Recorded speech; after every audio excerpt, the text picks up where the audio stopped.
Following yet another legislative session with a divided state government, House Minority Leader Kurt Daudt joins me to assess the effectiveness of the session and whether reforms are required to increase transparency at the end of the legislative session. Thank you for so much for being here. Yeah, thanks for having me. Lawmakers did pass a new state budget, albeit a few days late. Prior to the special session, you told Minnesota Public Radio, quote, "This has been the least productive, least transparent session in the history of the state. Minnesotans should be ashamed of the process at the end of the legislative session." Of late, it's not unusual to have chaos at the end. Was this one really that much different? It was. This one was bad, and I think, for folks at home, maybe they all look bad, and it doesn't, But this is a session that started with the majority, at least in the House, telling us they were going to do it differently and they were going to do it better, and they actually did it worse. The legislature didn't only put 1 of 10 budget bills on the governor's desk prior to the end of session, the regular session. The last time that happened was 1985. I think we need to do better. The other problem that we had was the kind of closed door negotiations at the end. I don't think that serves anyone well. And frankly, when you don't pass a budget before the end of the regular session to put on the governor's desk, and then let the governor sit at the table to decide what's going to be in the bills that you send to him, that's actually a constitutional issue. You're giving the executive branch the ability to legislate, and that's not their right, according to our Constitution. The legislature decides what they're going to send and put on the governor's desk. The governor then can sign, veto, or line item veto. Those are his constitutional rights. But by letting him decide what's going to be in the legislation, you're actually letting the executive branch legislate, which is not how our government was designed. Now, you mentioned the closed-door negotiations, and you referred to it as a tribunal, and it was made up of the governor, the speaker, and the Senate Majority Leader. 2 years ago, there were 5 people behind closed doors because it included the minority leaders of both bodies. And this time, you and Senator Bach were left out. Should you have been included? Well, I think so. In fact, I had a conversation with Governor Walz on the night of the special session, just the two of us, where I said to him, I think it is important for us to have the minorities included in that process. And I think the lack of final passage of a bonding bill is really kind of demonstrates that the failure of what happens when you don't bring in the minority leaders into those negotiations.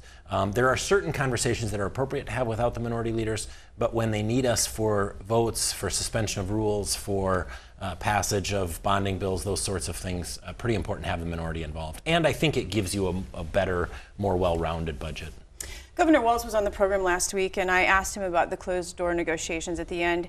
He said part of the problem is that people can't compromise in public anymore, and that's why it has to be done behind closed doors. Do you agree with that? I actually would say the opposite. I would say, Governor Walz and the Democrats probably didn't want to negotiate in public because they were afraid the public would find out what they were asking for. I mean, $12 billion of tax increases at a time when we've got a surplus, raising the cost of health care, at the same time cutting nursing homes $68 million. There are some pretty shameful things that the Democrats were proposing, and I don't mean to be super partisan about it, but I think if the public knew what was going on behind those closed doors, the public would have been shocked. I was pretty proud of the funding we gave to nursing homes during my time as speaker, and shatter some perceptions, right? Republicans want to increase funding for our most vulnerable aging loved ones in nursing care facilities, and Democrats want to cut funding for those facilities. I want the public to know that. I want those negotiations to be public so that the public can see what's going on behind closed doors. And I think you'd have a more well-rounded budget that represents Minnesota, more balanced. And unfortunately, behind closed doors, you get people asking for things that they wouldn't ask for in public, and they shouldn't ask for in public. Because there was a special session, you did get a little bit of say because you were asked to agree to suspend the rules so that it could be done in a shorter period of time. In order to do that, I read that you secured some changes that you believe will enhance transparency in the next legislative session. So what are those changes that you were able to secure? Well, I think the biggest one is, and we spent it's interesting, we spent the first day of session pointing out that the new committee structure in the House, and this is sometimes in the weeds, the public doesn't always understand it, but we spent the first day of session complaining that this new committee structure process would lack the transparency that would allow people to follow where bills were going. And that's important because it's the committee process where the public can actually come in and testify. Under the old process, when a bill was in a committee and it was leaving the committee, they would make a motion to recommend that that bill be approved and be re-referred to such and such committee, so you knew where it was going.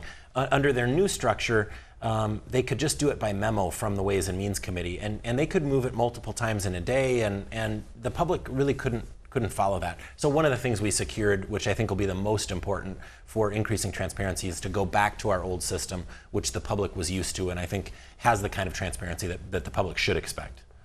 So speaking of committees, Governor Walz also said that he had to beg Senate Republicans to hear his budget plans.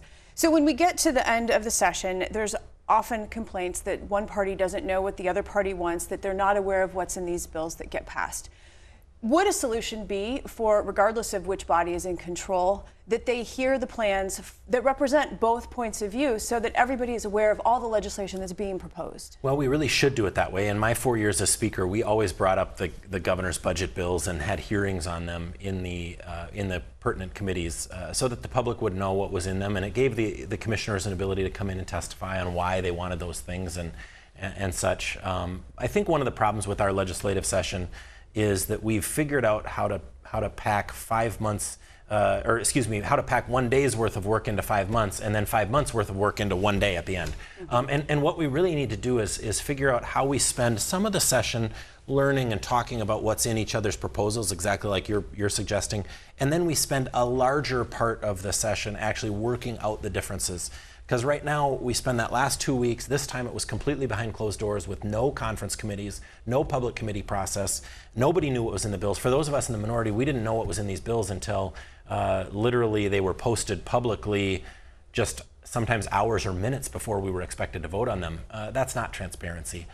We need to figure out how to expand that. And it's not an easy question. And I don't know that I have the answer right now. Right. But we together, for the sake of making sure the public has some say in this and we have a better process, I think we need to figure that out together. Quickly before we go, there was a measure that passed both bodies that would impose a tax on insulin makers that would provide funding for people in a diabetic emergency. Yep. Senate Republicans have called for they want Governor Walz to call a special session this fall to move that through because it didn't make it in the final bill. What are your thoughts on that? I think this is absolutely the wrong approach, and this is what's wrong with government. When we think we can step in and solve a problem, the companies that do the insulin, that make these insulin products, actually already have programs where people can access free insulin that are better than what's being proposed by the state. I'm always the one that loves to talk about something in a really simple way because it makes people say, oh yeah, that doesn't make any sense. So their proposal is to tax insulin, and somehow that's going to make insulin more affordable and more accessible. That doesn't make any sense. You don't make insulin more affordable by making it more expensive. That is absolutely the wrong approach. If you want to have some discussions about transparency or requirements for manufacturers to offer a cheaper product or to offer it cheaper to certain people, fine, but you don't tax insulin and then say you're making it less expensive. And that raises healthcare costs for everyone. And that's absolutely the wrong approach. We have to leave it there. Minority Leader Daudt, thank you. Thank you.